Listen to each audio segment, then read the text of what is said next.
내가 구원받은 증거 기뻐 전파하리라. 내 죄 모두 담당하신 주의 그 사랑 크셔라. 크신 사랑 찬양하리. 나의 죄 사하려고 십자가에 돌아가신 나의 주 찬양하리. 승리하신 구세주를 내가 찬송하리라. 죄와 죽음 지옥 권세 주가 모두 이겼네. 그 신사랑 찬양하리. 나의 죄 사하려고 십자가에 돌아가시 나의 주 찬양하리. 고마우신 구세주 내가 찬송하리라. 죽음에서 생명으로 나를 인도하셨네. 그 신사랑 찬양하리. 나의 죄 사하려고 십자가에 돌아가시 나의 주 찬양하리.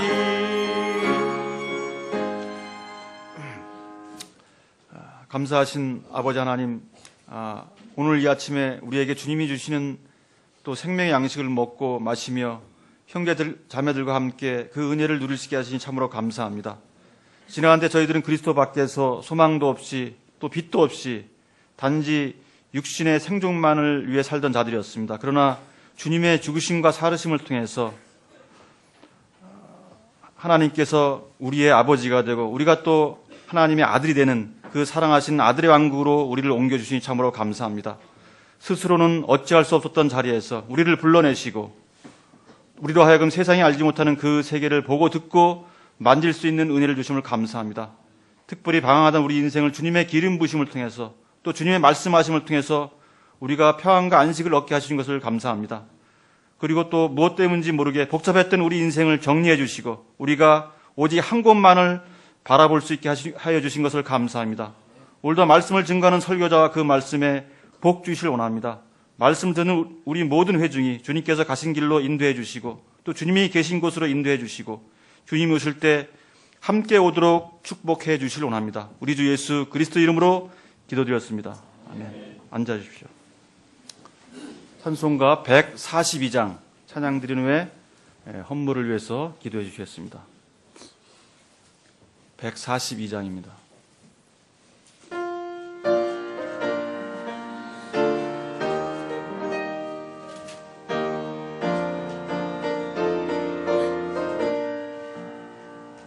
영화로신 주 예수의 십자가를 생각하며 세상 부귀 모든 영화 분토해도 못 비기리.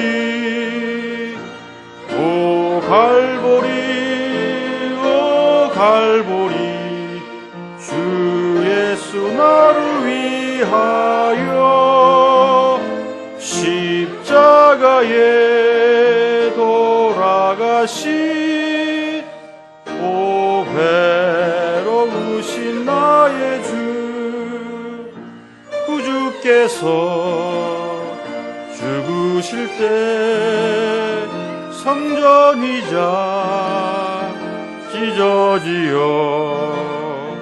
구원의 길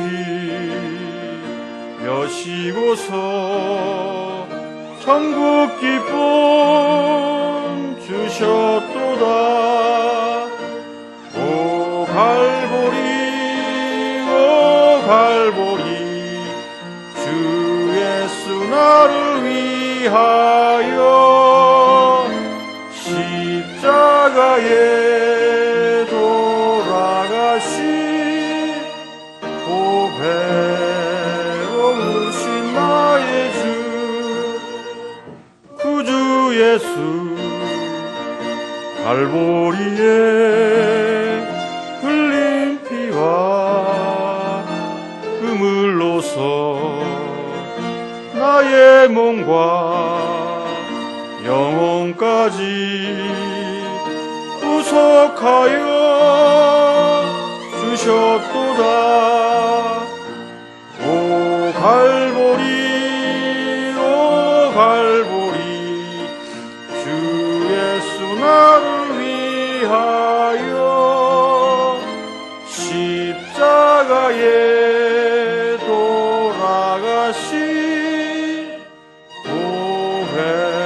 고배로우신 나의 주 구주 예수 나를 위해 십자가에 죽었으니 그 사랑에 감격하여 이 몸 주께 드립니다.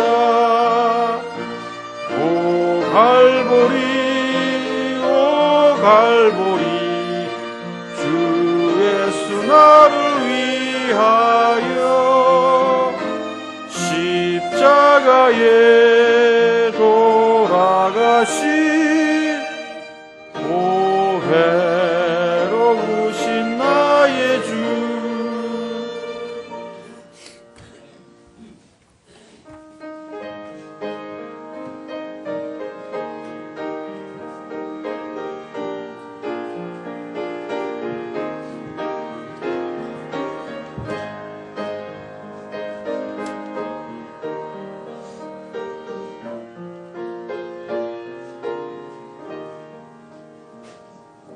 주님께 드리는 헌물 위해 기도드리겠습니다. 그러므로 너는 예수 그리스도의 좋은 군사로서 고난을 견디어내라. 전쟁을 하는 어떤 사람도 이 세상 삶의 일에 얽매이지 아니하나니 이것은 그가 자기를 군사로 택한 자를 기쁘게 하려 하심이라. 살아계신 하나님, 지난 한 주간도 이 악한 현 세상의 위험과 각종 어려움으로부터 우리 귀한 지체들 지켜주시고 보호하시고 인도해 주셔서 이렇게 하나님을 경배하는 자리에 나올 수 있게 해주신 것 너무나도 감사드립니다. 이 시간 귀한 헌물을 주님 앞에 또한 가지고 나왔습니다. 주님께서 기뻐 받아주시옵시고 주님의 몸을 위해서 또한 주님의 왕국을 위해서 유용한 도구로 사용되어질 수 있도록 주님께서 이 물질을 축복하여 주시옵소서. 주님께 드리는 손길이나 드리지 못하는 손길 동일한 복을 고르게 내리어 주셔서 우리가 주님의 한 몸임을 기억하고 또한 간증할 수 있도록 주님께서 또한 복을 내려 주시옵소서. 주님, 저희가 알지 못하는 감사와 기도 제목들이 주님 너무나도 많습니다. 주님께 복을 받는 이 시간 저희들이 더욱더 하나님의 말씀 앞에 민감히 깨어 있어야 되겠습니다. 주님, 깨어서 경성하는 믿음들 우리 지체들 안에 허락하여 주시옵소서. 주님, 우리 가운데 또한 연약함에 떠는 혼이 있습니까?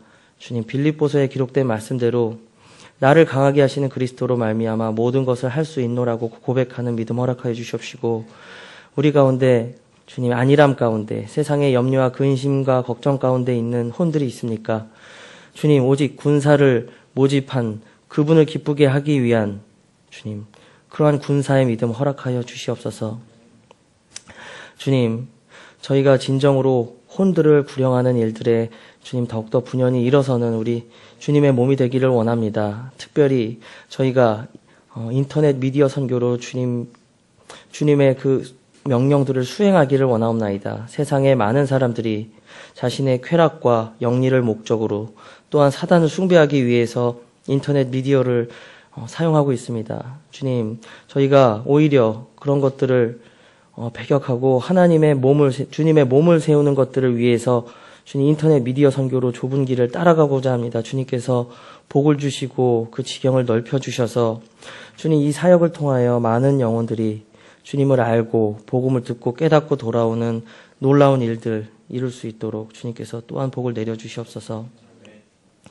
주님, 저희들 하나님의 말씀 앞에 부복하기를 원하옵나이다. 특별히 말씀을 선포하시는 우리 설교자에게 복을 주셔서 주님, 선포되는 모든 말씀들마다 양날이 달린 모든 예리한 검이 되게 하여 주셔서 저희들의 육신의 생각과 마음들 모두 주님의 말씀 앞에 내려놓는 시간 될 수 있도록 복을 내려주시옵소서. 감사드리오며 이 모든 것 우리 주 예수님의 이름으로 기도드립니다. 아멘.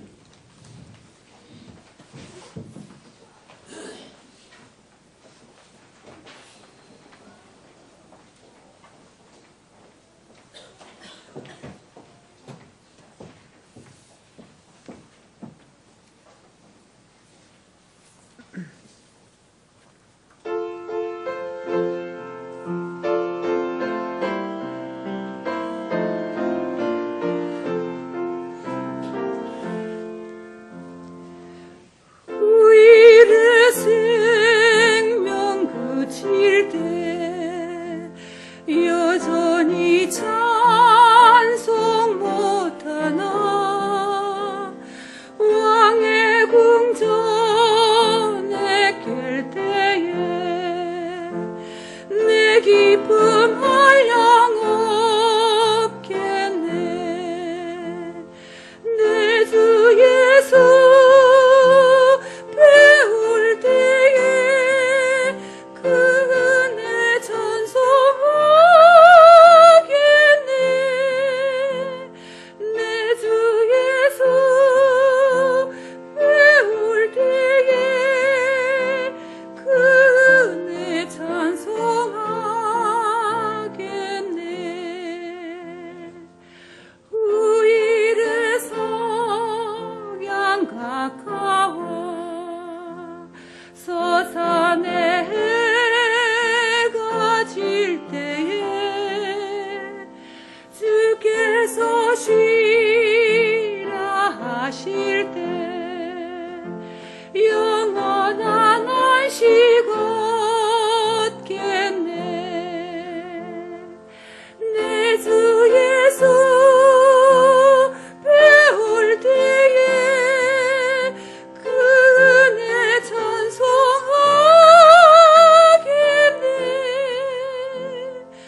내 주 예수 배울 때에 그 은혜 찬송하겠네.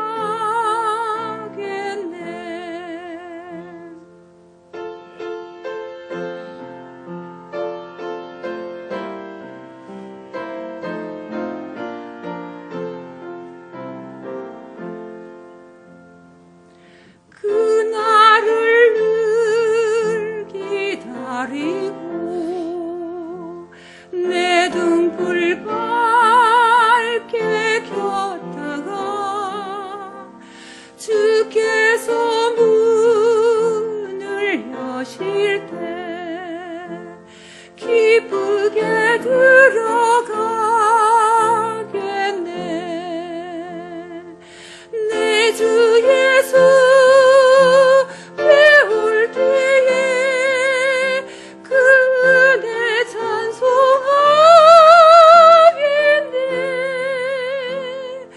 내 주 예수 배울 때에 그 은혜 찬송하겠네.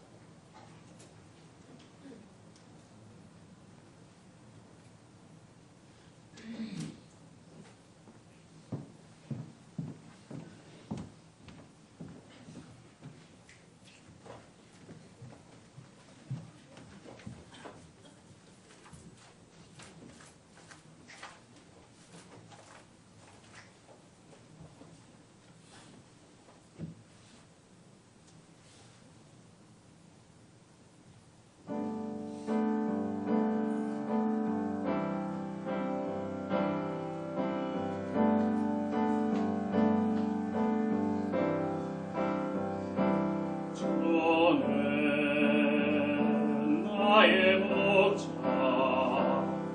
날 지켜주시며 내 모든 것 채우시니 부족함 없네 모든 골짝 지날 때도 주인 노하시니 나 언제나 어디서나 주님만 따라가리라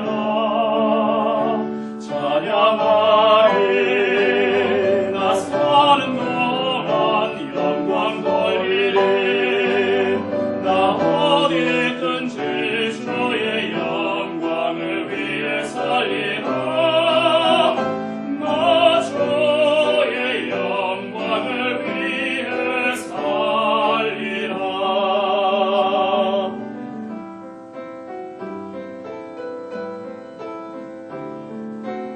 나 헤매일 때에 내 손 잡으시고 시냇가로 인도하사 나 쉬게 하시네 주는 선한 목자 늘 함께 하시니 나 언제나 어디서나 주님만 따라가리라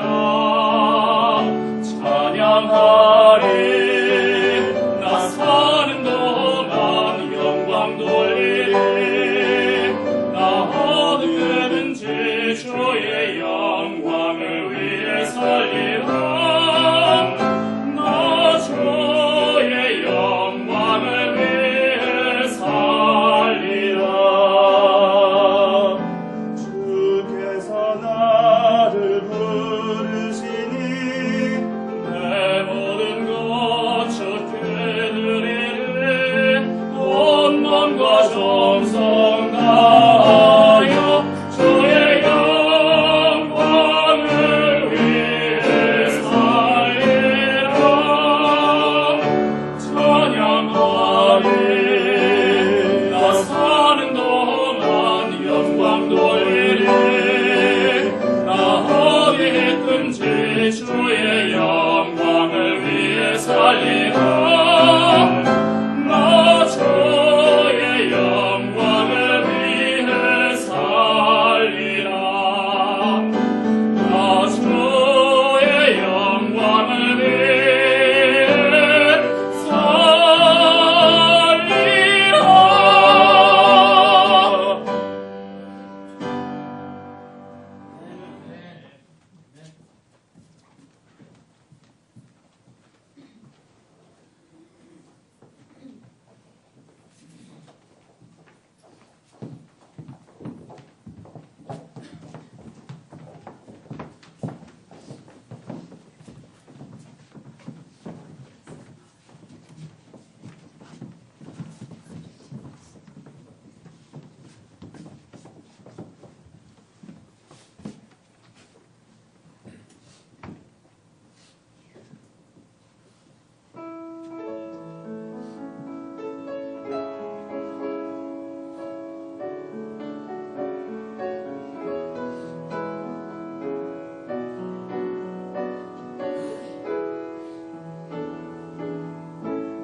네, 교회 소식 참고해 주시기 바랍니다.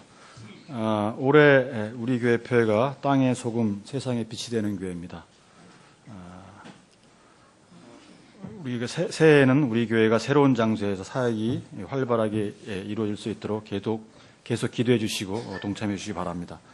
2번입니다. 우리 이 교회 온라인 홈페이지가 새롭게 보강되었습니다. 요즘 그 대세가 보면 온라인을 지배하는 자가 세상을 지배한다랍니다. 그래서 우리가 이 온라인을 좀 활성화할 수 있도록 적극적으로 다 참여해 주시기 바랍니다. 지금 우리가 신약 시대에 살고 있는데 우리가 온라인이 활성화 안 되면 여전히 구약 시대에 살고 있는 그 구약 경륜에 살고 있는 것과 똑같은 겁니다. 그러니까 지금 보면 제일 어른이신 저기 김양춘 어르신께서도 적극적으로 참여하고 계십니다. 그러니까 우리 좀 젊은 사람들이 좀 더 적극적으로 활용해서 참가해서 우리 교회 홈페이지가 활성화될 수 있도록 그렇게 해주시기 바랍니다. 3번입니다. 2주 연장된 2014년도 선교 헌신 약속은 오늘까지 접수하고 마감합니다. 4번입니다. 2013년도에 실시하지 못했던 성경 암송대회는 이번 달 마지막 주 1월 26일 날 실시를 합니다. 이번 성경 암송대회는 구역별로 하지 않고요. 부서별로 합니다. 그래서 미리 준비해 주시기 바랍니다. 5번입니다. 2014년도 첫 번째 독립침례교회 친교 모임이 1월 20일 날 인천 마라나타 침례교회에서 있습니다. 참석을 원하시는 분들은 교회 사무실로 알려주시기 바랍니다. 이번 주 성경 암송 구절입니다. 시작. 주께서 내 마음에 두신 기쁨은 그들의 곡식과 포도즙이 불어날 때의 기쁨보다 더 크니이다. 내가 평안히 눕고 자기도 하리니 주여 주께서만 나를 안전히 거하게 하시나이다. 시편 4편 7절에서 8절 말씀.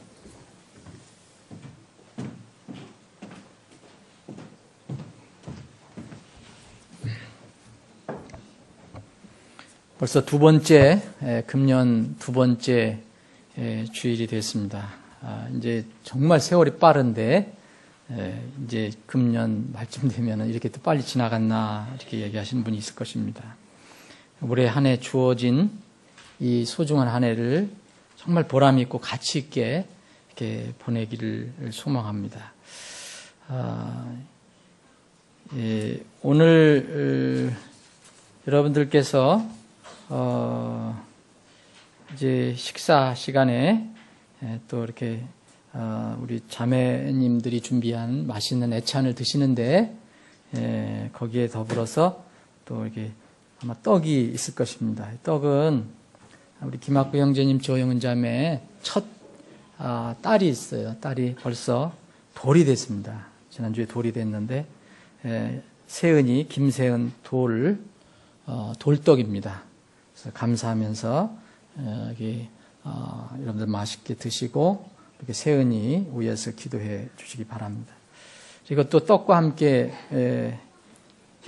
귤이 있는데 이 맛있는 귤은 우리 강경 형제님이 또 이렇게 헌신해 주셨습니다. 이렇게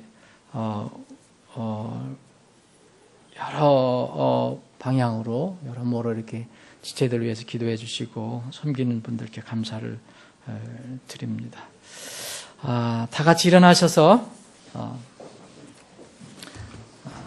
찬송가 399장 말씀 위에 굳게 서서 1절 들으신 뒤에 인사를 나누는 시간 갖겠습니다.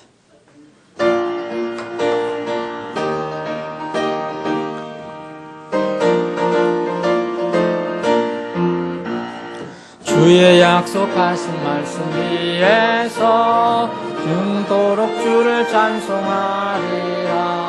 승리 높여 주께 영광 돌리며 주 믿고 굳게 서리라.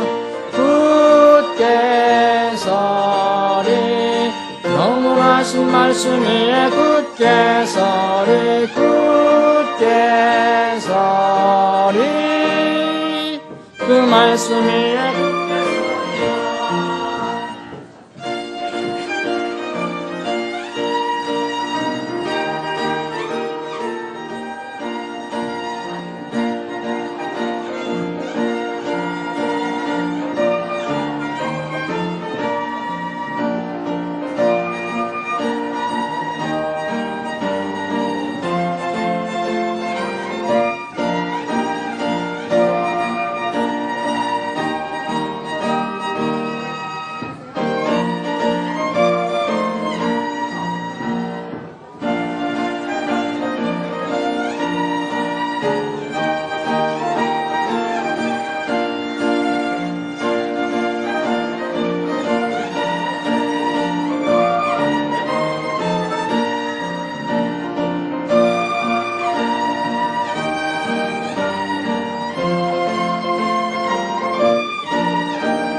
말씀 위에 굳게 서리라. 그동안 이미진 자매님이 오랫동안 아팠어요. 이제 여러분 오늘 좀 나아져서 교회에 나왔습니다. 계속 기도해 주세요. 얼마나 기침을 많이 했으면 이 갈비뼈에 금이 갔대요. 그러니까 좀 기도해 주시고, 건강을 잃으면 못 섬깁니다. 섬기지 못합니다. 음성민 형제가 이제 이번 주 목요일 날 다시 미국으로 들어갑니다. 힘든 공부 과정이 있기 때문에 여러분들의 기도의 지원이 필요합니다. 그리고 이 반가운 손님이 있는데 소개를 못 드렸는데, 우리 중국 심천에서 살고 있는 거죠. 심천에서 직장 다니면서 살고 있는 우리 오성봉 형제가 오늘 한 4주? 한 달? 4주 이렇게 휴가를 받은 건지 잘 모르겠어요. 어쨌든 회사에서 허락해서 왔습니다. 그래서 오늘 첫 예배에 참석했는데 한번 격려를 해줄까요? 어디 있어요? 오성봉 형제? 예.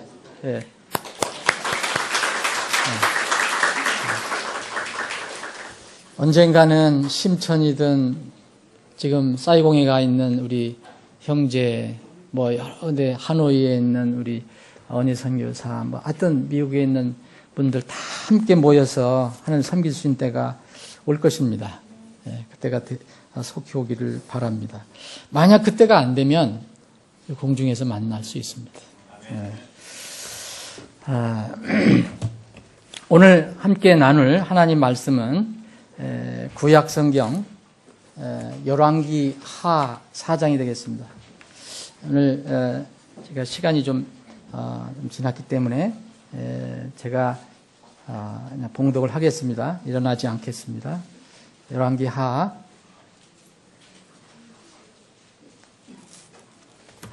4장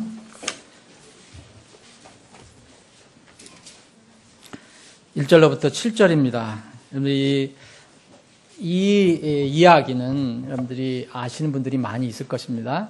오늘 새해 두 번째 주에 한번 이 말씀 다시 한번 상고하면서 하나님의 그 뜻을 살피기를 원합니다. 제가 봉독할 때 여러분들이 눈으로 따라서 읽으시면 좋겠습니다. 이제 대언자들의 아들들의 아내들 가운데 어떤 여인이 엘리사에게 부르짖어 이르되 당신의 종 내 남편이 이미 죽었는데 당신의 종이 주를 두려워할 줄은 당신이 아시나이다. 빚을 준 사람이 이르러 내 두 아들을 취하여 노예로 삼고자 하나이다 하매 엘리사가 그녀에게 이르되 내가 너를 위하여 무엇을 하랴? 내 집에 무엇이 있는지 내게 고하라 하니 그녀가 이르되 당신의 여종의 집에는 기름 한 항아리 외에 아무것도 없나이다 하매 그때 그가 이르되 나가서 내 모든 이웃에게서 그릇을 빌려오라. 빈 그릇을 빌리되 몇 개만 빌리지 말고 너는 들어가 너와 내 아들들 뒤로 문을 닫고 그 모든 그릇에 기름을 부어서 가득 찬 것을 옆으로 놓으라 하니라.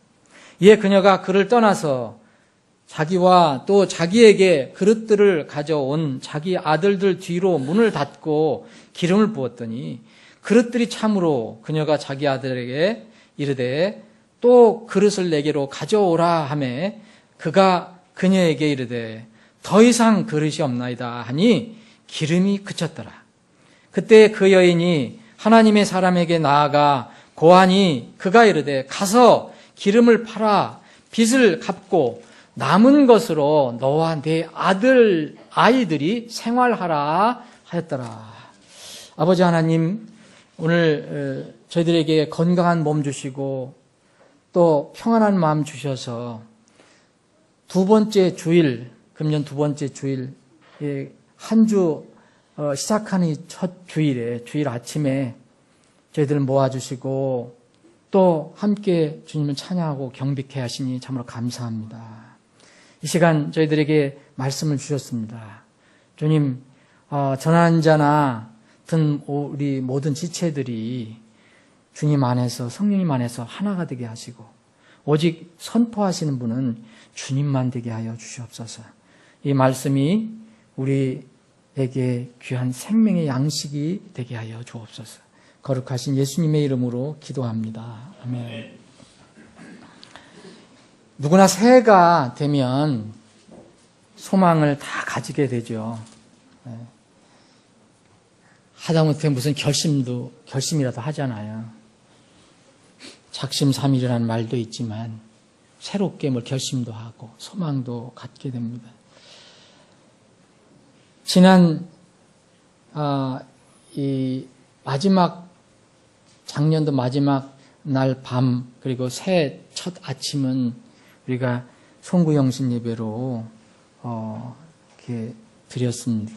마지막 시간과 새해 첫 시간을 하나님께 예배하며 또 성도들과 교제하는 그런 시간으로 보냈습니다. 참석하지 못한 분들도 댁에서 그러한 시간을 보냈을 것으로 생각합니다. 금년도 새해 첫날 여러분 해맞이 관광객 그 소식을 매스컴을 통해서 들으셨을 것입니다. 매년 그러하지만 금년도에도 제가 기록을 해봤는데 130만 명이 해맞이를 이렇게 여행을 갔다고 합니다. 그 젊은 사람들이 많이 가는 동해안 정동진이 10만 명, 울산 간절곶 여러분 아시는 분 있나요? 울산 간절곶에는 12만 명, 해운대는 30만 명. 하여튼 그래서 많은 사람들이 모였습니다. 그런데 그분들이 기다리는 건 뭐였습니까? 붉게 떠오르는 해였습니다. 태양. 근데 이 사람들이 보면 뉴스에도 나오지만 다 이렇게 나름대로 정성을 다해서 이렇게 기도하는 모습을 볼 수 있습니다. 기도는 기독교에서만 하는 게 아닙니다, 여러분. 요새는 이 절에 가는 분들 다 기도하러 간다고 얘기합니다. 다른 분들, 여러분 마음의 교회도 기도하지, 다 기도하지 어떤 교회도. 소원을 비는 사람들이 이렇게 많습니다. 뭔가 소망을 가지고 있다는 겁니다. 이루어지기를 바라는 그런 소망을 가지고 있습니다. 사랑하는 여러분, 올해 여러분들의 소망은 무엇입니까? 그 소망은, 그 바람은 사람마다 서로 다르고 다양할 것입니다. 그러나 우리가 하나님의 자녀라면 같은 점이 있어요. 소망은 서로 조금씩 다르더라도 복을 기원하는 대상, 자, 복을 받기를 원해서 무릎을 꿇고 마음을 내려놓는 그 대상이 누구냐 이겁니다. 하나님이라는 사실입니다. 부처도 아니고 알라도 아니고 우리의 조상도 아닙니다. 여러분 조상한테 비른다고 우리에게 복 주는 게 아닙니다. 또 다른 여러 가지 신들도 아닙니다. 더구나 시간과 많은 돈을 들여서 밤잠도 안 자고 멀리 기차여행을 떠나든 차로 몰고 가서 해맞이를 하는 사람들이 바라보며 기도하는 태양도 더더구나 아닙니다. 오직 우리를 구원해 주신 하나님, 이 우주 만물을 지으시고 지금도 운행하시고 역사하시는 바로 살아계신 그 하나님이 우리의 소망을 아뢰 수 있는 분, 그리고 그 소망을 듣고 이루어질 수 있는 유일한 분입니다. 올해 저는 개인적인 바람이 분명히 있습니다. 그리고 교회적인 바람도 굉장히 큽니다. 여러분들 지체들에 대한 바람도 굉장히 큽니다. 여러분들도 나름대로 다 있을 것입니다. 올해 여러분들의 소망, 그리고 우리 교회의 소망이 하나님의 은혜 가운데 이루어지기를 간절히 바라는 마음입니다. 열심히 기도하고 있습니다. 소망을 이루어주시는 분은 우리 하나님. 우리는 그분의 복을 받는 사람입니다. 복을 주시는 분께서 우리에게 복을 주시기를 원한다는 것은 참으로 자연스러운 겁니다. 복 주시는 분께서 복 받기를 원하는 사람에게 우리에게 주시는 권면이 있습니다. 오늘 본문 말씀에서 하나님의 권면을 찾을 수 있습니다. 하나님께서 우리에게 복을 주시기를 원하는데, 은혜를 주시기를 원하는데, 그 복을 우리가 받기 전에 먼저 해야 할 일이 있음을 알려주십니다. 오늘 이 본문 말씀은 엘리사와 어느 과부의 기름병 이야기입니다. 여기에 대언자들의 아들이라고 나와 있거든요. 이게 대언자들의 아들들의 아내들 이렇게 나오는데, 대언자들의 아들이라면 지금 이 시대에 뭐가 같을까요? 하나님께 헌신한 사람들입니다. 근데 이제 준비를 해야 되잖아요. 그러면 신학 훈련을 받는 학생 혹은 어떤 그런 전임 사역자를 위해서 준비하고 훈련받는 그런 사람들, 학생과 비슷하다고 볼 수 있습니다. 그런 사람들을 대언자들의 아들들이라고 그랬습니다. 이런 대언자들의 아들이라도 대언자가 난 아들 아닙니다. 그런데 이 안타까운 일이지만 엘리사에게 훈련을 받던, 그 휘하에서 훈련을 받던 한 젊은 사역자가 무슨 이유인지 모르지만 세상을 떠났습니다. 그런데 이 젊은 사역자는 결혼을 한 사람이었었습니다. 자기는 죽어 떠났습니다. 그런데 보니까 남겨진 게 있습니다. 아내와 두 아들이 덩그러니 남겨졌습니다. 그런데 이 사역자가 되려고 했던 이 사람은, 대언자의 아들은 아내와 두 아들만 남겨둔 게 아니고, 안타깝게도 무슨 이유에서 그런지 모르지만 먹고 살 재산을 남겨준 게 아니고 빚을 남겨주고 떠났습니다. 이게 참 암담한 일 아닙니까? 남편은 죽었고 아내와 덩그러니 아들만 남아있는데 먹을 것이 없어요. 또 빚에 쪼달리고 있어요.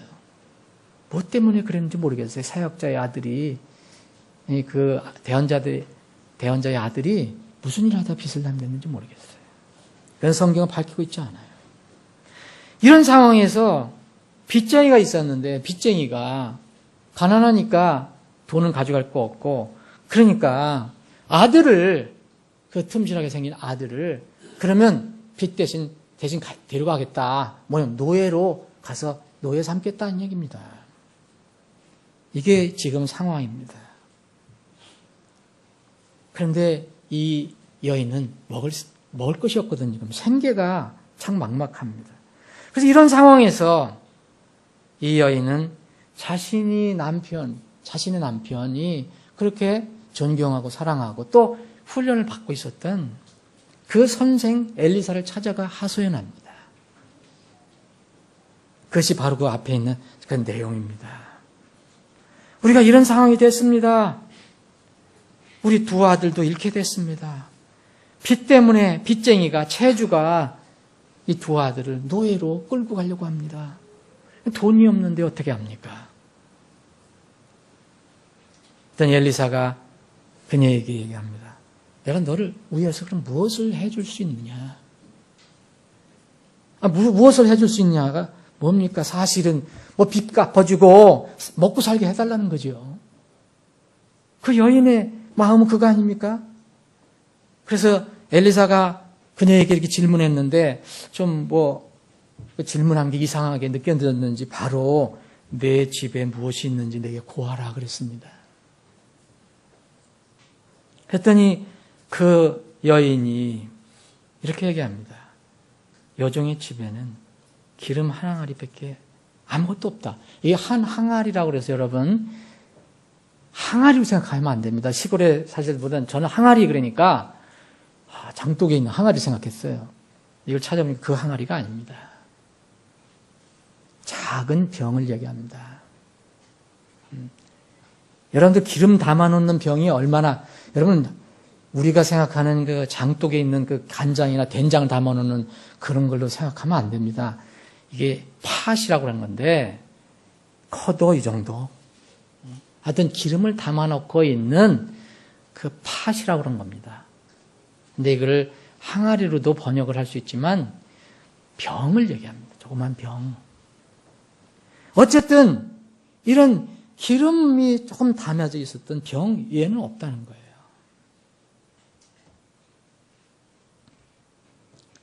여러분 여기에 이 2절에 병이 있었다, 항아리가 있었다 그러면 기름이 가득 담겨진 병이라고 생각할 수도 있겠지만 이 여인의 형편상 보면 그냥 병이 담겨져, 아니 그 기름이 담겨져 있던 병만 단거리 넘어 있는데 거기에 기름이 밑에 좀 깔려 있는 정도 그럴 것입니다. 어떤 큰 기구에 기름이 가득하다고 생각하면 안 됩니다. 그러면은 그때 또 생계를 위해서 팔 수도 있었을 것입니다. 그런 상황입니다. 이런 상황에서 엘리사가 얘기합니다. 엘리사는 원래 이름이 하나님은 구원자라는 뜻입니다. 하나님은 구원이시다라는 뜻이에요. 그러면 여기서 하나님 직접 나오지 않지만 엘리사가 이 여인에게 살아갈 수 있는, 살아날 수 있는, 살 수 있는 방법을 제시해 준 거예요. 하나님은 구원자다. 하나님은 구원하시는 분이다라는 그런 뜻을 가지고 있는 이 사람이 이 여인에게 제시한 것이 있습니다. 빚을 빚진 자에게 제시한 방법. 곧 빚진 자가 살 수 있는 방법을 지금 제시합니다.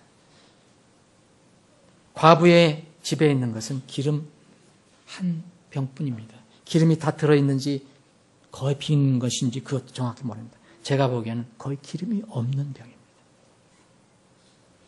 기름은 성경에서 성령의 상징으로 나옵니다. 자기 남편이 먼저 무슨 이유인지 세상을 떠났지만 그래도 그 가정에는 아주 병에 조그만 기름이라도 남겨놓고 갔어요. 빚을 남겨놓고 갔지만, 세상 빚을 남겨갔지만 그 기름병을 남기고 갔습니다. 이 남편은 엘리사를 통해서 하나님은 구원이시다라는 이 사람을 통해서 받은 것이 있었을 것입니다. 하나님의 영이었을 것입니다. 곧 기름이었을 것입니다. 기름을 집에 남기고 갔습니다. 적어도. 빚으로 끌려갈 두 아들은 여러분 빚으로 끌려가게 돼 있다고 했습니다. 모형적으로는 죄의 싹을 갚지 못해서 아직 구원받지 못한 그런 상태의 두 아들을 얘기합니다. 성경은 이것을 우리에게 알려주고 있습니다. 우리는 죄빚을 가지고 있다고 얘기합니다. 로마서 5장 8절에 보면 우리는 이 빚에, 죄빚에, 처음에는 이 죄빚에서 벗어나지 못한 상태였습니다. 우리가 아직 죄인이었을 때, 우리가 전에는 다 죄인이었습니다. 물론 지금도 죄를 때로는 짓는다는 입장에서는 죄성을 가지고 있지만 신분적으로는 우리는 죄인은 아닙니다. 그런데 우리는 전에는 죄인이었습니다. 빚으로 끌려갈 두 아들은 분명히 모형적으로 죄의 싹을 아직 갚지 못해서 그런 죄에 눌려있는 그런 상태의 모형을 얘기합니다. 죄인의 대적은 누굽니까? 마귀입니다. 죄를 고발하는 것은 늘 마귀입니다. 죄의 대장이면서 우리의 죄를 고발합니다. 마귀는 죄빚을 다 갚기 전에는 절대 안 물러갑니다. 마태복음 5장 25절 26절에 보면 예수님께서 가르쳐 주신 게 있어요. 길에 가다가 네 대적을 만나면 빨리 화해하도록 노력하라. 정말 일전까지도 갚지 않으면, 한 푼까지도 다 갚지 않으면 너는 풀려나지 못한다. 이게 바로 우리의 죄빛입니다. 이 상황에 엘리사가 이 가정에 빚을 갚을 수 있는 방법을 제시합니다. 곧 살아날 수 있는 방법을 제시합니다.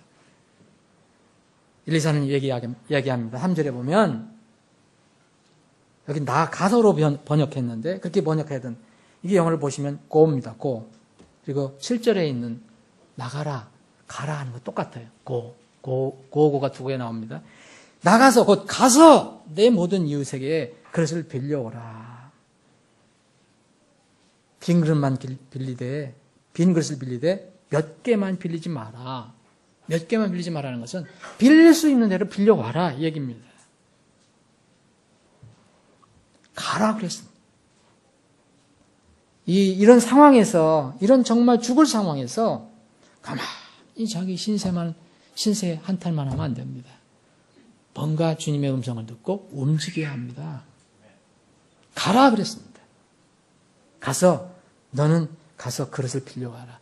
여러분, 이웃에 가서, 지금 이 가난한 이 여인이 이웃에 가서 나 기름 한 사발 좀 빌려달라. 네? 밥 한 고기만 빌려달라. 쌀 한 동만 빌려달라 하면 쉽지 않을 것입니다. 그런데 여러분, 잠깐만 내가 빌릴 테니까 빈 그릇만 좀 빌려달라. 그러면 빈 그릇 안 빌려주는 사람 없을 것이에요. 응? 거기서 고기를 담아서 좀 빌려줘라. 그게 아니고 그냥 빈 그릇만 빌려달라. 우리에게 하나님은 하실 수 있는 것을, 우리가 할 수 있는 것을 얘기하십니다. 늘 우리가 불가능한 걸 얘기하신 적이 없어요. 우리의 능력에 따라서, 우리의 믿음 안에서 할 수 있는 것을. 그래서 빈 그릇 빌려와라.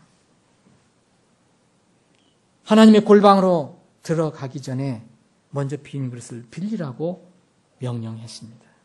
왜 빈 그릇이 필요할까요? 여기서는 왜 빈 그릇을 가져오라 했을까요? 이건 하나님 구원자란 이 엘리사가 명령한 겁니다. 하나님께서 명령하신 것과 똑같은 겁니다. 이 엘리사는 분명히 기적적인 일을 지금 베풀려고 합니다. 이 여인의 가정을 살려내는 일을 하시려고 합니다. 그게 빈 그릇입니다. 근데 빈 그릇이 되지 않으면, 누구든지 빈 그릇이 되지 않으면 하나님 앞에 아무리 나가도 하나님의 복을 받을 수가 없습니다. 은혜를 받을 수가 없습니다. 내 것이 차여있는 한 그것은 불가능합니다. 빈 그릇이 되어야 합니다. 우리가 성탄절 때 우리가 주님의 오심에 대해서도 생각해 봤습니다. 왜 주님께서, 여러분 왜 성경에 이렇게 기록되어 있는지, 그 역사지만 분명히 왜 예수님께서 나실 때, 그 거룩하신 예수님께서 나실 때 왜 마구간에서 나셨습니까? 왜 그 큰 여관에 사람들이 우글우글한데, 방도 많은데 방에 조금 한 구석도 예수님이 들어갈 자리가 없었습니까? 마음의 방이 비워져야 합니다. 베들레헴의 모든 여관에 사람들로 가득 차 있었지만 예수님이 들어갈 방이 없었다는 사실은 당시 사람들의 마음의 상태를 말하는 것입니다. 나의 자아를 비우고 주님의 영으로 채우라는 것입니다. 이 여인은 무엇인지 모르고 했겠죠. 그런데 여기 다 이걸 하면서 뭔가 깨달은 것이 있었을 것입니다. 여러분, 비우지도 않는 사람들이 요새 참 많습니다. 여러분, 비우지 않으면 복음 못 듣습니다. 받아들여지지가 않습니다. 만날 들어도 복음 안 들어옵니다. 내 것을 내려놓지 않으면. 그런데 비우지도 않는 사람이 있지만 어렵게 비워도 다른 것으로 채우는 사람들이 있습니다. 여러분, 새해 첫해 130만 명이 가서 뭔가를 빌은 거 아닙니까? 그런데 뭔가를 얻기를 원하는데, 비운다고 하는데, 여러분, 그 비운 것에, 여러분, 다른 것으로 채우는 사람들이 많습니다. 비우려고, 내가 뭘 가지려고, 얻으려고 하는데, 비워서 얻으려고 하는데, 엉뚱하게 태양 앞에다 빌면, 엉뚱하게 돌 붙여 해봐서 빌면, 그것은 비우는 것이 아닙니다. 여러분, 정말 우리가 이 불교에서도요, 내 마음을 비우라는 것이 굉장히 강조되는 말입니다. 이건 기독교하고 앞에 보면 같아요. 비워야 합니다. 그런데 비우고서 뭘 채워야 합니까? 하나님께서 기름을 채워주셔야 되는데 나로 채우라는 거 아닙니까? 나중에 성불이 되라는 게 네가 한번 부처가 돼봐라 이거 아닙니까? 내가 한번 돼봐라 이거 아닙니까? 두 번째, 이 엘리사는 아들과 어머니에게 이렇게 명령해요. 빌려온 그릇들 가지고 기름병이 있는 방에, 그 기름병이 있는 방에 들어가서 문을 닫고 그 빈 그릇에 기름을 부으라 합니다. 여러분, 저는 그 기름병에 기름이 얼마나 남아있는지 저는 모르겠습니다. 아마 없을 수도 있고, 기름병은 분명히 기름병인데 조금 밑에 깔려 있을 수도 있고, 또 어느 정도 남아있을 것입니다. 근데 어쨌든 그 병을 가지고 가서 그 빈 그릇에다가 부으라고 얘기합니다. 근데 참 놀랍습니다. 이 여인이요, 믿음이 없으면 이게 가능하겠습니까? 아니, 기름병이 아무것도 거의 없는데 무슨 빈 그릇에다 따르라니 이게 뭐 따라집니까? 그런 마음 가지고 했으면 아마 안 따라졌을 것입니다. 이 명령에 그대로 순종해서 부었습니다. 그 그를 떠났다는 건, 5절에 그녀가 그를 떠났다는 건 엘리사의 말씀을 듣고 그냥 떠나서 명령한 대로 자기 그 빈 병 있는 데로 가서 아들들 함께 문을 닫고 기름을 붓기 시작했습니다. 그랬더니 웬일입니까? 거기서 기름이 쏟아져 나오는 겁니다. 그 빈 그릇 빌려온 게 차곡차곡 쌓여져 갑니다. 얼마나 놀랐겠습니까? 그런 건 놀라고 다 기록하지 않았습니다. 가득 차게 되었다고 얘기합니다. 이 여인이 계속 신이 났을 거 아닙니까? 따라도 또 나오고 따라도 또 나오고 그러니까 이러면 이제 이 원하는 게 뭐였습니까? 야, 그릇만 있으면 얼마든지 엘리사가 얘기한 대로 채울 수 있겠구나 생각을 했을 것입니다. 이제 아쉬운 게 뭐였습니까? 그릇이었습니다. 그릇. 또 부어도 채워지고 부어도 채워지고 밀어놓고 그러다 보니까 또 가져와라 그랬어요. 아들들에게. 그랬더니 어느 시점에서는 몇 그릇인지 모릅니다. 더 이상 그릇이 없습니다. 어머니 더 이상 없습니다. 그랬더니 어떻게 됐습니까? 기름이 그쳤더라 그랬습니다. 여러분, 하나님의 능력은 무한합니다. 이 우주 만물을 지으시고 운행하시는 분이 한계가 있고 뭔가 부족한 것이 있습니까? 문제는 어디 있습니까? 그릇에 있는 것입니다. 그릇이 비어있는 한 그 기름은 쏟아지게 되어 있습니다. 그런데 그릇이 더 이상 없습니다 했을 땐 기름이 그쳤습니다. 참 아쉬운 면도 있습니다. 사랑하는 여러분, 이 기름이 그쳤다라를 또 여러 방향으로 해석할 수 있습니다. 제가 다 오늘은 말씀을 이렇게 시간 관계에서 못하지만 앞으로 마지막 때를도 생각해 볼 수 있는 겁니다. 그럼 마지막 때 주님이 오실 때는 이 땅에서 성령의 역사가 끝날 때를 얘기합니다. 그런데 지금이 너무 가깝다는 생각이 듭니다.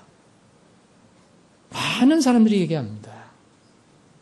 정말 지금 이 시대에 우리 그리스도인들이 이러한 빈 그릇들을 찾기가 너무 어려운 때다. 여러분 그렇게 생각되지 않습니까? 여러분들 얼마나 전도를 열심히 하는지 복음을 자주 하시는지 모르지만 여러분들이 복음을 전하려고 전도를 하려고 진리를 전하려고 하면 그 받는 사람이 얼마나 그 마음이 가득 차 있는지 여러분들 아실 것입니다. 정말 빈 그릇 찾기가 어렵습니다. 여러분 빈 그릇 찾기가 어렵다. 기름이 끝난다. 그럼 이건 마지막 때를 얘기합니다. 이것을 영적인 것으로 적용하면 그렇습니다. 로마서 11장 25절에 보면 이제 이방인의 때가 찰 때가 있다는 거예요. 그러면 끝이요. 그때는 이제 이 이방인의 하나님께서 경륜적으로 베풀어 주신 은혜가 어디로 갑니까? 다시 이스라엘로 갑니다. 이스라엘이 지금 눈 멀었는데 눈을 뜨게 됩니다. 누가복음 21장 24절에 보면 예루살렘이 지금 짓밟히는데 이방인의 그 발에 짓밟히고 있는데 그 때가 끝날 때가 온다는 겁니다. 이방인의 수가 차이면 끝납니다.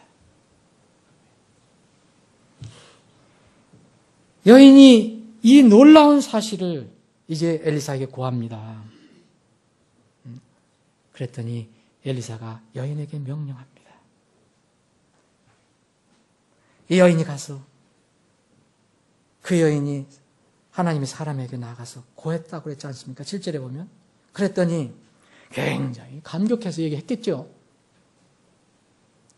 근데 성경은 그런 거 자세히 얘기를 하지 않고 그냥 엘리사가 얘기한 걸 얘기합니다. 가서 또 얘기하죠. 3절에 가라고 그랬습니다. 또 이 7절에도 가라 그럽니다. 너 이제 기름을 받았다. 네 빈 그릇 다 채워졌다. 그러면 가만히 있는 것이 아니고 가서 뭐라 했습니까? 기름을 팔아서 빚을 갚아라 얘기합니다. 이제 살 방법을 얘기해 준 겁니다. 빚을 갚아라는 거예요. 뭘로 갚아라? 이 기름으로 갚아라. 기름은 어디서 왔습니까? 이 여인이 어떻게 만들었습니까? 하늘에서 온 겁니다. 하나님은 구원이시다라는 이름을 가지고 있는 엘리사가 하나님의 능력을 힘입어서 만들어낸 겁니다. 우리가 지금 무슨 어떤 기름집에 가서 빠갖고 온 그런 짜갖고 온 기름 아닙니다. 분명히 하늘에서 온 기름입니다. 이걸 가지고 가서 기름을 팔아서 빚을 갚으라는 해결책을 얘기해줍니다. 사는 것은 두 가지가 있습니다. 이 여인과 이 두 아들이 사는 것. 두 가지가 있어요, 사는 것. 첫 번째는 빚에서 해방받는 것이 사는 겁니다. 이 여인의 입장에서는. 우리 인생은 죄의 빚에서 벗어나지 못하면 절대로 못 삽니다. 영원히 죽는 겁니다. 여러분들 멀쩡히 지금 살아있는 것 같지만 죄 문제를 해결하지 못한 사람은 사는 게 아닙니다. 영원히 죽게 되어 있습니다. 이것이 구원이고 거듭남입니다. 죄빚을 갚으라는 것, 갚는 것. 근데 내가 내 힘으로 갚습니까? 절대 아닙니다. 하나님께서 준비하신 그것으로 갚습니다. 죄의 문제를 단번에 영원히 완전히 처리하지 못하면 사는 것이 아닙니다. 이 죄 처리는 하나님의 성령의 역사로 이루어집니다. 이 여인이 죄의 문제를 이 기름으로 해결했던 것처럼 여인이 하나님에게서 기적적으로 주어진 기름을 팔아서 빚을 갚는 것처럼 하나님의 복음으로 누구든지 빚을 갚고 자유롭게 되는 겁니다. 노예에서 해방받아서. 복음이라는 것은 도대체 뭡니까? 뭐가 기쁜 소식이고 뭐가 복스러운 소식입니까? 하나님께서 준비하신 예수 그리스도께서 세상 죄를 모두 지고 가셨다는 것 아닙니까? 나의 모든 죄를 그분의 피값으로 다 갚아주셔서 나는 더 이상 죄빚이 없다고 선언할 수 있는 이런 복스럽고 기쁜 소식 아닙니까? 이 여인이 지금 감격할 수 있는 내 두 아들을 이 노예로 팔지 않아도, 빚 때문에 노예로 팔지 않아도 우린 살았구나. 이 감격이 나오는 것이 이 복음 아닙니까? 빚진 자는 이렇게 복음으로 사는 겁니다. 그거 먹고 사는 거로 사는 게 아니라 두 번째 사는 것이 무엇일까요? 여러분, 첫 번째 사는 것이 해결된 사람은 두 번째 사는 것을 해결할 수 있습니다. 여러분, 이 빚 문제를 다 해결했어요. 그러면 빚 문제가 해결돼도 이 여인이 살아가려면 먹고 사는 거, 육체적인 그 양식을 얻어야 될 거 아닙니까? 누구나 이 세상에서 구원받은 사람 바로 천국 가기 전에는 일정 기간 지상에서 살아가야 합니다. 이것이 그리스도인이 이 땅에서 살아가는 나그네의 삶이에요. 순례의 길입니다. 이때 어떻게 살아야 하는가? 여기 생활하다라고 번역했어요. 이 금정역은. 이것도 좋은 겁니다. 그런데 더 리얼하게 하려면 살아라는 겁니다. 영어로 live입니다. live. 살아가는 게 두 개가 있어요. 사는 게 두 개가 있어요. 첫 번째는 죄의 문제에서 해결받는 거, 사는 것이고, 두 번째는 우리가 이 땅에 사는 동안 살아가야 할 거 아닙니까? 생활해야 할 거 아닙니까? 그럼 어떻게 생활합니까?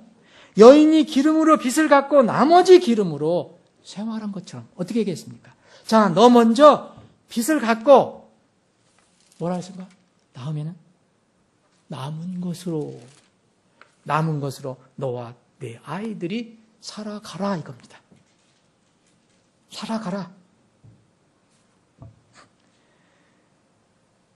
그렇게 여인이 빚을 갚고 나머지 기름으로 생활한 것처럼 구원받은 하나님의 백성들도 여전히 하나님의 복음으로 살아가는 겁니다. 사람이 빵으로만 살 것이 아니요 하나님의 입에서 나오는 모든 말씀으로 살 것이니라. 로마서 1장 17절에 이런 말씀이 있습니다. 복음에는 하나님의 의가 믿음에서 믿음까지 계시되어 있나니. 여러분, 믿음에서 믿음까지 여러분 또 다양하게 해석할 수 있지만, 믿음에서 믿음, 우리는 믿음으로 구원받습니다. 처음에. 근데 구원받고 바로 천국에 안 갑니다. 이 땅에서 믿음으로 살아가야 합니다. 믿음에서 믿음까지 이 복음에는 다 들어있습니다. 그래서 계시되어 있나니 이것은 기록된 바 의인은 믿음으로 살리라. 의인이 되려면 믿음으로 의인이 되는 것이고, 또 의인이 된 사람도 믿음으로 살아가야 합니다. 이게 믿음에서 믿음까지 계시된 겁니다. 이것이 복음입니다. 복음하면 딱 덜렁 구원만 받는 것이 복음 아닙니다. 뒤에 부분도 있는 것이 복음입니다. 사랑하는 여러분, 우리는 이 말씀에서 세 가지 영적 교훈을 생각해 봐야 합니다. 첫 번째, 하나님이 어떤 분이신가? 하나님은 부족한 분은 아닙니다. 가난하신 분은 아닙니다. 하나님은 부유하신 하나님이라고 얘기했습니다. 그리스도의 부요를 얘기했습니다. 에베소 3장 8절에 보면 그리스도의 부요를 얘기합니다. 무능하거나 능력에 한계가 있는 분이 아닙니다. 무궁무진하신 분입니다. 그릇만 있으면 얼마든지 쏟아 부을 수 있는 그런 분입니다. 주님 우리에게 영생을 주실 뿐만 아니라 이 세상에서 사는 동안 그 생명을 풍성히 얻을 수 있도록, 그렇게 누리도록 복을 주시는 분이심을 우리는 자꾸 생각해 봐야 합니다. 하나님은 스크루지 영감이 아닙니다. 무척 많이 가지고 있는데 하나 이거 내주려고 막 인색하게 넣었다 뺐다 하는 그런 사람 아닙니다. 그런 분 아닙니다. 도둑이 오는 것은 다만 도둑질하고 죽이고 멸망시키려 함이거든요. 내가 온 것은 양들이 생명을 얻게 하고 생명을 더 풍성히 얻게 하려 함이라. 그런데 빈 그릇이 없으면 그칩니다. 우리가 마음이 준비가 되어 있지 않으면 하나님의 은혜와 복은 받을 수가 없습니다. 하나님의 은혜와 복은 누구에게 주어지셨다. 그러면 절대로 떨어져서 세상 사람들이 발에 밟히지 않습니다.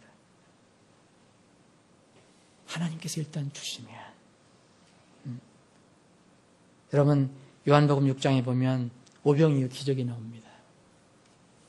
엄청나게 배고팠을 것입니다. 그 수많은 군중들이 그 예수님의 그 기적을 통해서 배불리 먹습니다. 하나님이 주신 것입니다. 그죠? 그런데 그들이 배부른 뒤에 뭐라 했습니까? 그분께서 제자들에게 됩니다.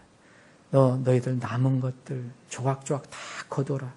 잃어버린 것이 하나도 없게 하라. 그렇게 말씀하십니다. 여러분, 그거 또 그 아이 집에 귀하게 쓰일 것으로 저는 생각합니다. 하나님은 세상을 사랑하셨지만 하나님의 은혜를 받는 자만 받을 수 있는 것입니다. 준비되지 않은 마음에 그 비지 않은 자기 것으로 채워져 있으면 받을 수가 없습니다. 두 번째, 하나님이 어떤 분이신가 알아야 되고, 두 번째는 삶의 우선순위를 바꾸면 안 됩니다. 삶의 우선순위. 이건 날마다 우리가 접하는 것입니다. 날마다 접하고 시간마다 접하고 순간마다 접합니다. 근데 우리가 이게 약합니다.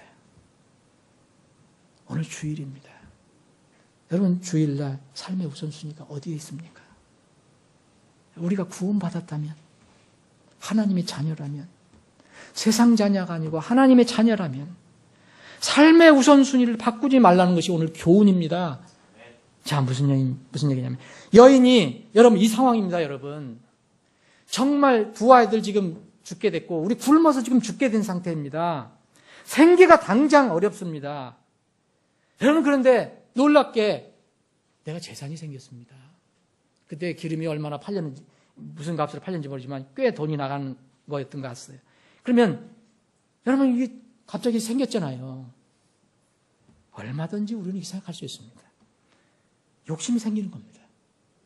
어떻게 생각할까요? 남의 빚을 갚지 않고 먼저 내 생계를 생각할 수 있습니다. 그런 유혹이 생기는 거예요. 여러분, 이 세상에서 가장 중요한 거는 우리가 사는데 먼저 하나님이 관계를 맺는 겁니다. 죄 문제를 해결하는 거예요. 체주를 더 이상 내에게 체주가 나에게 다가오지 않도록 이 문제를 해결하는 겁니다. 그런데 이걸 가지고 있으면 내가 잘 되고 뭐가 되면 뭐가 풍성해지면 무슨 당장 무슨 문제가 해결이 되면 그 생각 안 하잖아요, 여러분. 그렇죠? 먼저 하나님 여러분들 예배하려고 생각하십니까? 먼저 내가 필요한 걸 하려고 하죠. 그게 우리입니다. 이 교훈을 줍니다. 이 여인도 얼마든지 그렇게 할 수 있습니다. 그런데 엘리사는 뭐라고 했습니까? 가서 기름을 바르서 빚을 갚아라.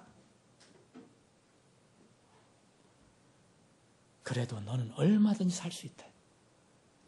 남은 것으로 너와 네 아이들이 생활하라, 살아가라 얘기합니다. 이 땅에서는 삶의 우선순위가 있습니다.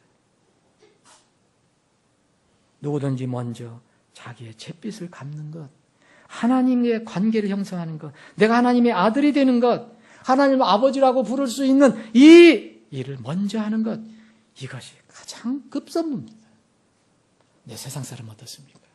내가 건강하고, 내가 지금 생계도 괜찮고, 내 뭐 하는 일 괜찮고, 뭐 재미있고, 그럼 별로 그 생각 안 합니다. 내가 빚쟁인지도 몰라요, 사실은. 사람이 만일 온 세상을 얻고도 자기 혼을 잃으면 그에게 무슨 유익이 있겠느냐? 사람이 무엇을 주어 자기 혼을 대신하게 하겠느냐?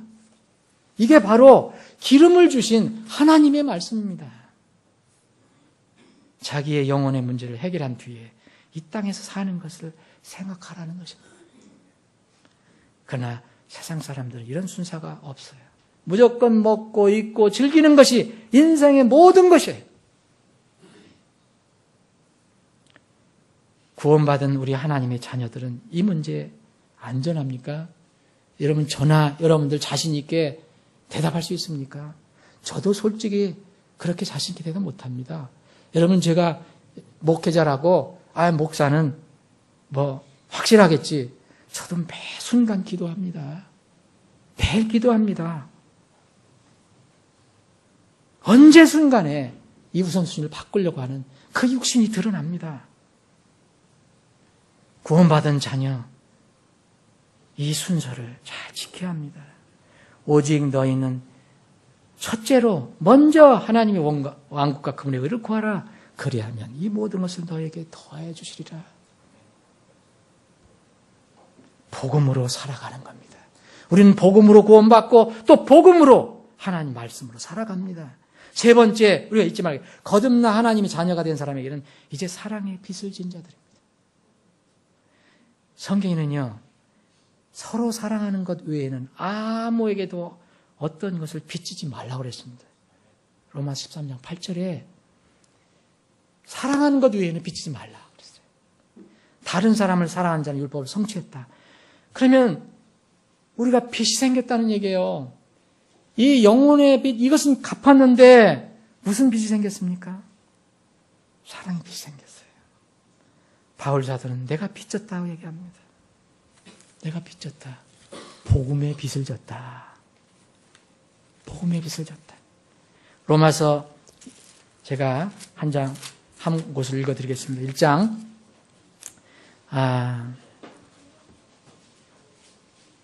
14절입니다. 나는 그리스인이나 바바리인이나 지혜 있는 자나 지혜 없는 자에게 다 빚진 자니라.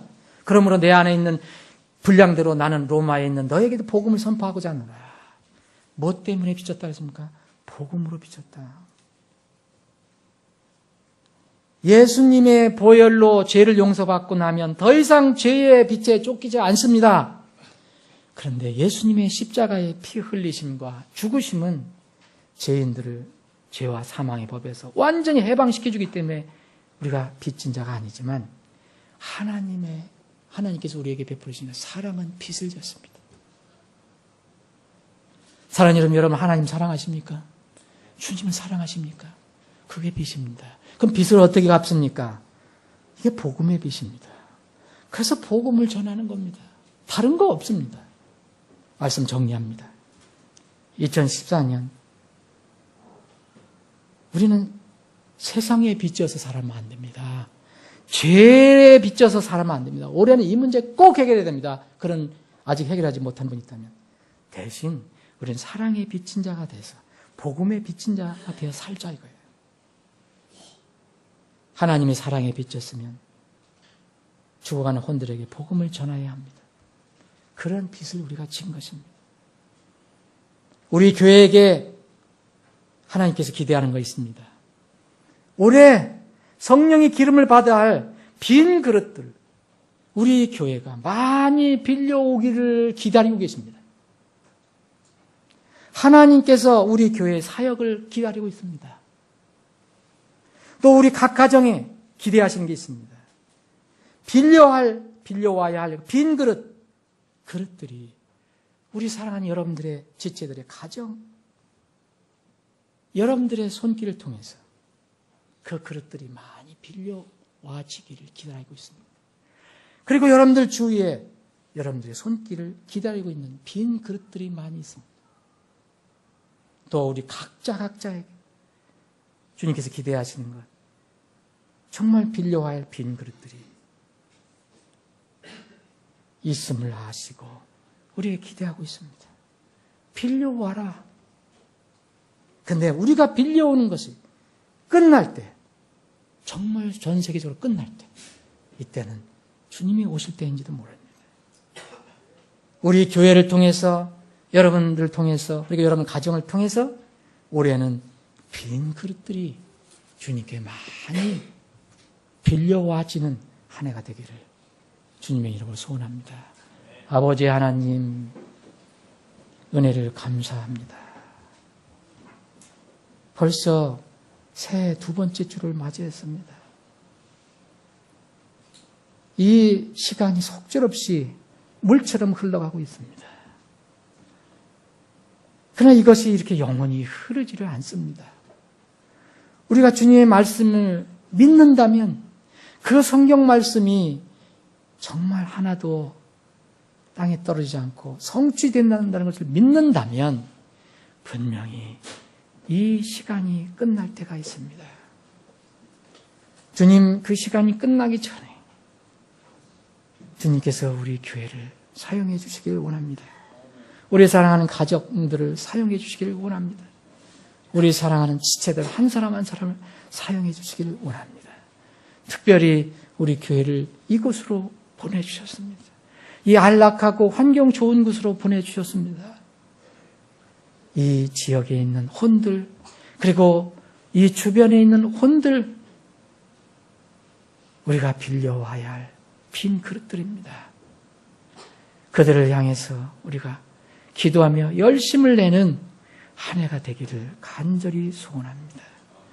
저희들이 이렇게 될 수 있도록 저희들에게 힘을 더해 주실 것을 믿고 감사드리며 거룩하신 예수님의 이름으로 기도합니다. 아멘.